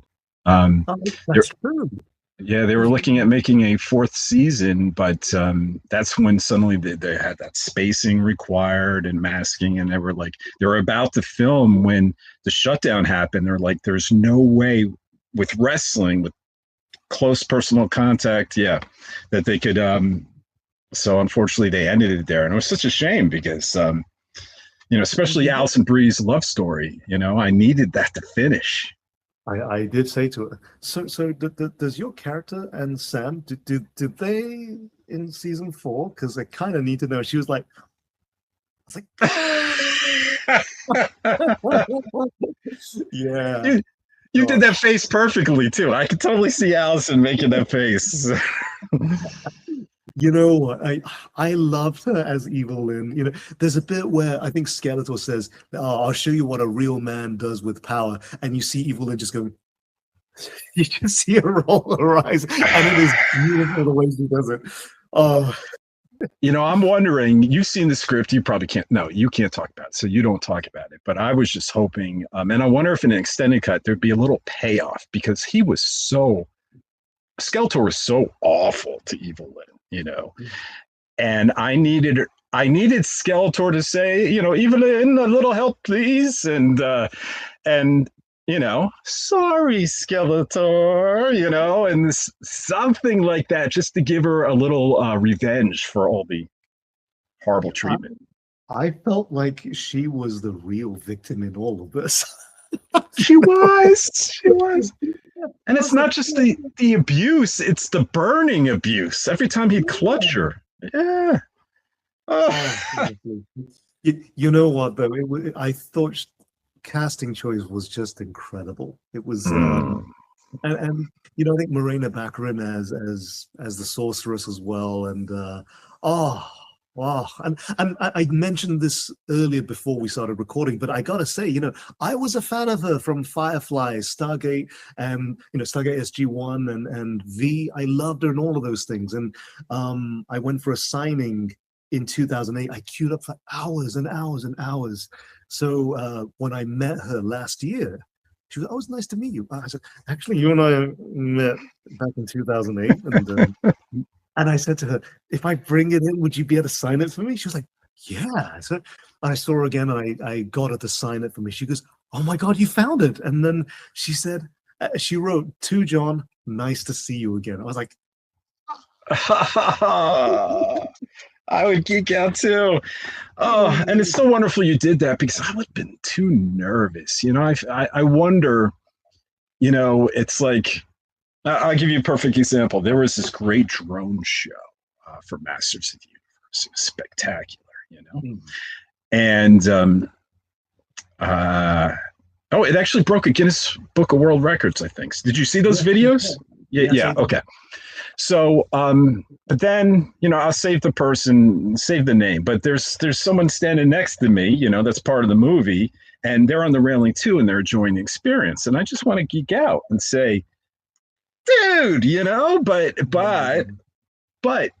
it's that moment wasn't for me, and I'm also part of the press, and I'm sort of this professional environment. So I was like, so I just, kept to myself and enjoyed the show. And, it was the first time I was in a situation like that I felt like I couldn't behave like my normal self. A fan go, dude, you're awesome, and I don't quite know how to behave in that manner. And in your situation, I wouldn't know how to. I'm glad you did it, is what I'm saying. I think, you have to pick and choose the right times for that. And it's like with Travis, for instance, because when I first met him, I was really nervous, but I went into his office and there was like posters, memorabilia, and action figures everywhere. And I immediately felt at ease. You know what I mean? It's like, and then, but still, Travis is there to work. But then I during one of the scenes, I made some weird, really niche Star Trek reference, and Travis went, huh. And I looked at him, and I said it under my breath. I said, Travis, are you a Star Trek fan? He goes, yeah, what was your first clue? I'm like, I thought, oh, okay, cool. Yeah, but I love that so much. It's like with some people, it's like, can I or can't I? And then you have that common language. It's like sports, John, where if suddenly you're both a fan of something, you could be the first time meeting, but you have so much to talk about, and it's wonderful. It breaks the ice. Oh, this is why I brought up the football thing. But well, yeah, we'll finish that. But yeah, I'm and the fact that it was like I got to talk to Travis at it was my first time meeting him at the after party. And Travis, I wasn't sure about. I would have had no problem coming up to you because we've messaged each other before, and you're very disarming, which is a wonderful quality about you. And same thing with James and Kojo. I had no problem coming up to those guys, and we've messaged before, and it's like no problems. But Travis, I was a little intimidated. I'm like, oh, Travis is there, and should I come over? And I was walking a little over, and then he caught my eye, and immediately I was wearing this hat, and I'm like, HE-MANIA.com, and he goes, and he comes over and he immediately knows what HE-MANIA.com is. And he goes, oh, HE-MANIA.com, I know you guys, and then we just talked Motu and how much I love the movie. And that was completely disarming. Once he recognized me, I'm like, okay, I'm all right. But in regards to the football thing and this movie, so we all have bucket lists, right? And maybe this movie is a bucket list for you in regards to the nature, the budget. Yeah. But for me as a fan, it was like, are you ever going to see another Masters of the Universe film? And I love the 1987 film, but it was quite a departure. So for me, it was, am I ever going to see one that's really true to the lore, right? And it was on my bucket list. And same thing with this American football team, Philadelphia Eagles. Like, will they ever win a championship, win the Super Bowl? And once I got to a certain age, I'm like, I'm never going to see this. I'm going to die one day, and there won't be a new Masters of the Universe movie, and and the championship won't happen. And when the championship for the Eagles, they finally won, it was such joy after being a fan for so long. And same thing with this movie, John, that it became the fact that it was happening was like, pinch me, pinch me, pinch me, pinch me. I couldn't believe it. A lot of people said, until I'm in the theater, I'm never going to believe it, because there's so many starts and stops. Of course. Yeah, but isn't that so wonderful, though? It's something you've been so passionate about has come to life in another form, in another iteration, and it's Yeah, and from my perspective, it's honestly such an honor to be a part of that journey. This journey that you have been a part of for so long, it's incredible. And I think with Travis is a lifelong fan. Yes. And you really need that. You really need fans of the source material to direct a film like this. If someone said to me, John, we'd love for you to direct a Harry Potter movie. I'm like, I've watched the first and the last ones. I am horribly ill-equipped for this. It's I think you have to be such a fan of this. You need to have love with all of this, and it's Travis absolutely embodies that. It's because I love Bumblebee too. I really love Bumblebee, and I think if you're a fan of something and you know the lore of something, it's like Christopher Lee and Lord of the Rings. Yes. Perfect example. Perfect. He knew it. He knew it. Yeah. I remember watching those. I didn't know that until I was watching those. I got those big, like, extended edition. At the time, they were DVDs. They look like books. They look so great on the shelf. Yeah. And I watched all of that. And when I got to get deep dive into his interviews, and he was a Tolkien expert, and he would speak about Tolkien and his life and how it referred to World War II and this and that, and it was and the fact that he was such a deep fan and he was able to participate with this finally, I felt another layer of just wonderful for him, that he was able to and of course he had a lot to speak of to Peter Jackson in regards the way things should be. And, very good. Yeah, it's so true. It's so true. And I think if you have, I think Henry Cavill and The Witcher, for instance, Henry Cavill loves it. And I think if you're a huge fan of something, it just enhances the experience even more. Yeah. And certainly my research for the role was reliving my childhood. You know what I mean? It's like calling my brother, watching some of the old cartoons, sourcing some of the old action figures off eBay. You know what I mean? It's like for my parents, for my brother, for the child in me, and for I can't not book the job. Yeah, I just, you know what? If I would imagine, John, if you decided to give up acting tomorrow, you would have a smile on your face just for this experience. I'm not saying that's what you want to do, but I'm imagining, and you're sure, like, meaning, if there's certain things you want to accomplish in life, and you're a man of many talents, clearly, and say you decided to shift now completely into writing, or who knows, training, or that you've reached the pinnacle, man, and just to be at that premiere, to experience that. You know what? I'll tell you something. I very nearly didn't go to the LA premiere. Very nearly. It was because it was quite short notice. I remember thinking, and the premiere's on the 18th of May.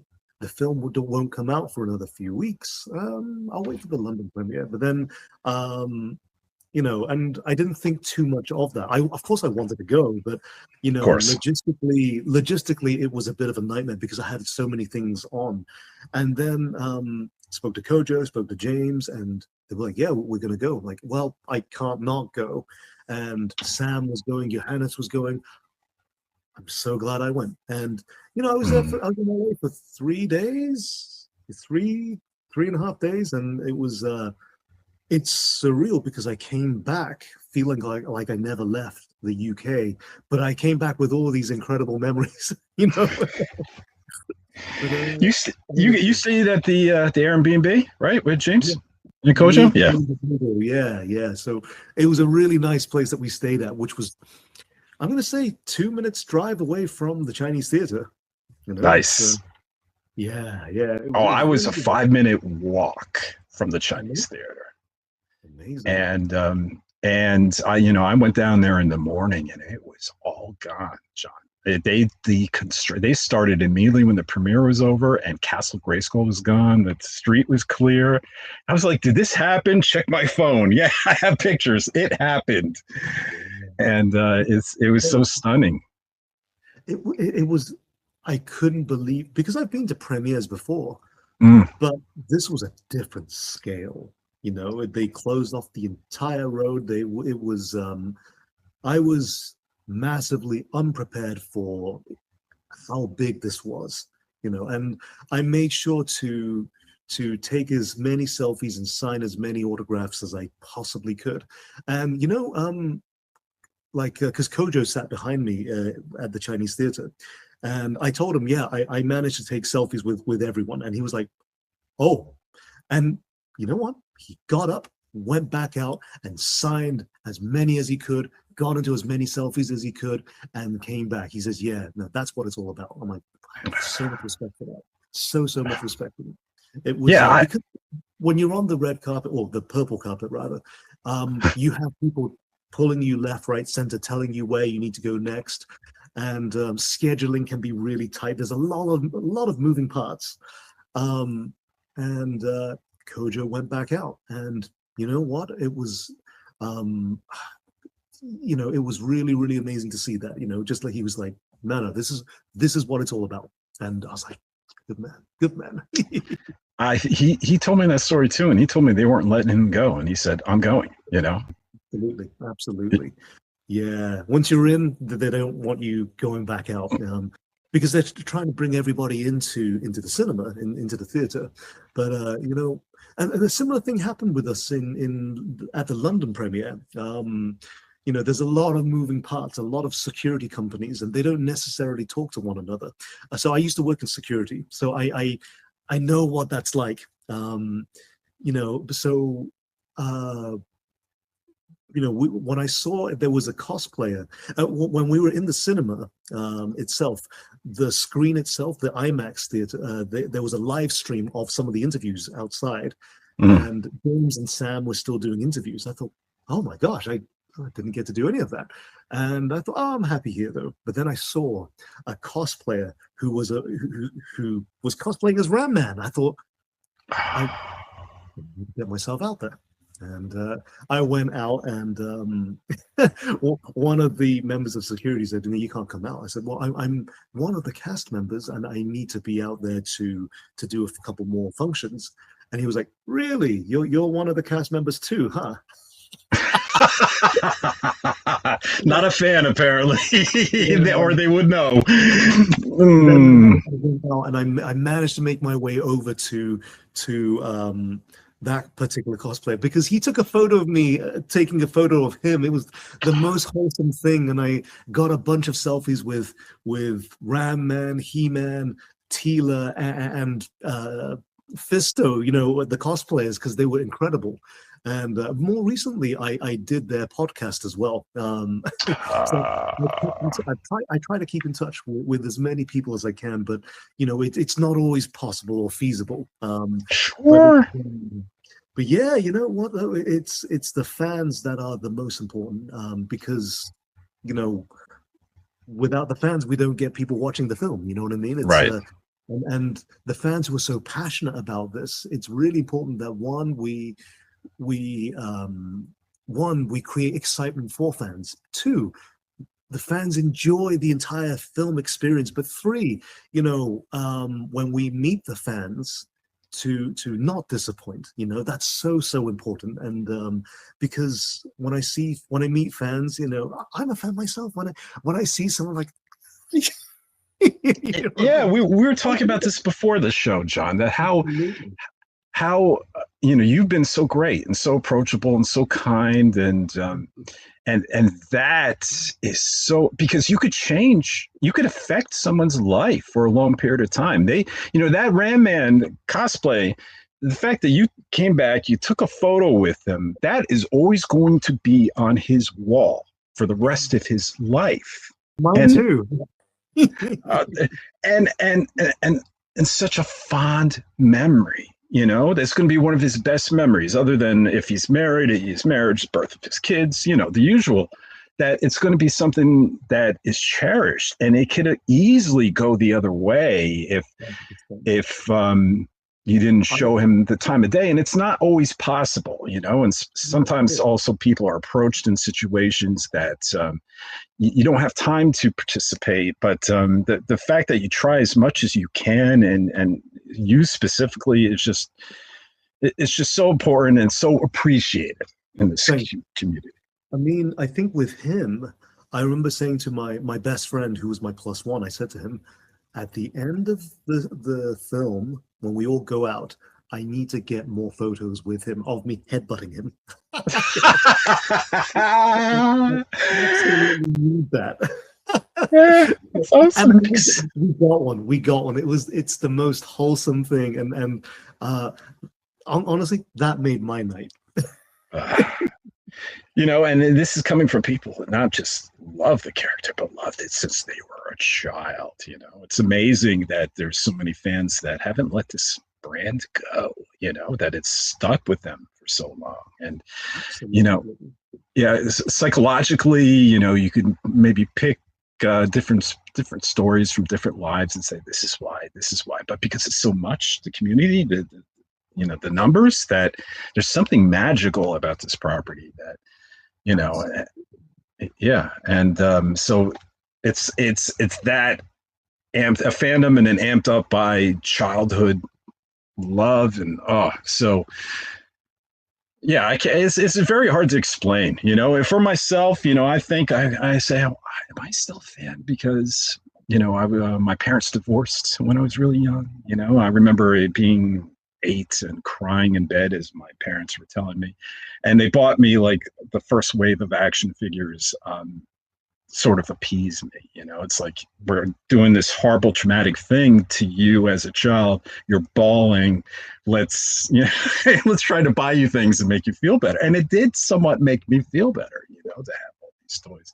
And is there some sort of underlying psychological connection with that? And then is there a million stories like that, or is it something different? Is it just the wholesomeness of the brand? I used to work as a psychologist, so I can tell you. Oh wait, don't you have a doctorate? Did I hear that? Are you a doctor? Yes. Oh my lord. No wonder. No, I specialize in counseling, but I worked as the psychologist for the Saudi Arabian national taekwondo team at one point. But no, I think it's so important for us to stay anchored to things that we loved as kids, for instance. Like so for me personally, when I speak to someone like you who's been a lifelong fan, I'm like, nobody deserves to be more hyped about this film than you. Because and for me, it was so important that you enjoyed the film, you enjoyed it's so important that you loved the joy, the adventure, and all the fun that made you fall in love with this franchise to begin with. You know what I mean? That was so important to bring out that inner child. And I gotta tell, that is priceless. It's so priceless, especially as you have such a history with the action figures, given how they were given to you. It's I think, should I become a parent myself? Okay, action figures, good to know. That is awesome. We should set up like a Motu psychology once a month. Just have people come in and talk to you, and you can counsel them. And counseling with Ram Man, or we have to come up with some sort of clever name. I gotta say, it's that's a bit of a contradiction, right? Head first with Ram Man. Gosh, yeah. Dim-witted, you are not, sir. But that's wonderful. Wow, I'll tell you about. You will have to help me with my stress eating after. I call it comfort eating, and there's nothing wrong with that. Yeah. Oh, there's nothing wrong with that. Okay. But you know what though? I think it's anything that I think anything that keeps you grounded and anchored to positive childhood memories is always a good thing, for sure. Yeah, I would agree. Oh, we went 2 hours now, John. Time has flown by. Honestly, I've had such a wonderful time talking to you. So thank you Oh, for having me. me too. It's such a pleasure. What's great is this is a true podcast. It's on Spotify and Apple and Amazon. Where truck drivers, stuff like that. People have long drives, really dig into a hearty podcast like this. So I appreciate you sticking around for another hour and just, shooting Absolutely. I mean, time has flown by. I mean, this is also to compensate for the fact that we didn't see each other. Absolutely. It's only because I'm blind as a bat and I had a skeletini in me, John. It's all my fault. You couldn't wear a brighter color. But it was dark in there, and there were a lot of people. A lot of people in there. But definitely the next one, I'm catching you. I'm catching you on the next one. Oh, fingers crossed, my friend. Either for another movie or a streaming series. Like I said, I could see a Mechanic Ram-Man team up. Fingers crossed. I would really, really love that. Yeah, and who knows? You could also. I'm being serious here. Sometimes this happens with Masters Universe that a new iteration comes out and tends to be the main lore. In which case, you could be voicing Ram-Man in a future cartoon. Ooh, yeah. I've got some big shoes to fill here with And you're also featured in a comic, right? As well. I mean, this is the Wings of Fate. Yeah, it's going to be your movies, Ram-Man, Tila, Fisto, Mechanic. It's going to look like the characters from the film. So, hell yeah, I love that. And issue 1's out today. So, yeah, and it has everyone. You can feel good now. It's all about Orko. The main character in this movie is Orko. John, I'm sure you saw those. Where's Orko? Where's Orko? Yeah, I saw the trailer. Where's Orko? When people tagged me in when they watched the film in the cinema and they tagged my name when my name shows up in the end credits, I reshared it innocently, not realizing that Orko is in that and I was like, yes, one of the fan sites messaged me saying that's a spoiler. I'm like, oh, I immediately removed it. So I've been as conscious as possible to not post anything spoilery after a while. If you got in trouble, you can't blame me for that one. That is true. That is true. All right. Everyone, be sure to check out The Martial Hearts on Amazon. Thank you. Yeah, and I'm going to check it out myself. I'm very interested to check this because it really seems like not just for martial arts, but life advice as well. I'd like to think so. I like to think so. And all right, so we want to thank John for being on today. It was such a pleasure to have you on. You're really wonderful, genuine, hilarious guy. And you're so nice and approachable. And like I told James and Kojo, this franchise is so lucky. Who are less approachable. Just lesser in general, right? So much shorter. I'm allowed to say that. Okay. Well, like I said, it's so lucky to have guys like you, and you in particular, to basically be a face in this IP and sort of carry the mantle forward, for decades to come. And thank you for your part in making such a wonderful movie. Thank you. That really means a lot to me. I really appreciate all your support. And to be honest, and this is something I want to say as well, like throughout, I think from when I first got announced as the character, from that point through to now, you've been nothing but supportive throughout this entire process. So I want to thank you as well, just to be encouraging. And thank you. Thank you, John. You're too nice. All right, everyone. So if you enjoy this show, please show us your support by subscribing to our streams, our channel, and please give us a like and a comment below. And you can also drop us a line. We really appreciate the feedback. And as always, visit us at HE-MANIA.com for all the latest updates and news that can help you stay up to date with all the Masters of the Universe movie content. So that's it. We'd like to thank you again for listening or watching, and let the power return. We'll see you next time. Bye, everyone.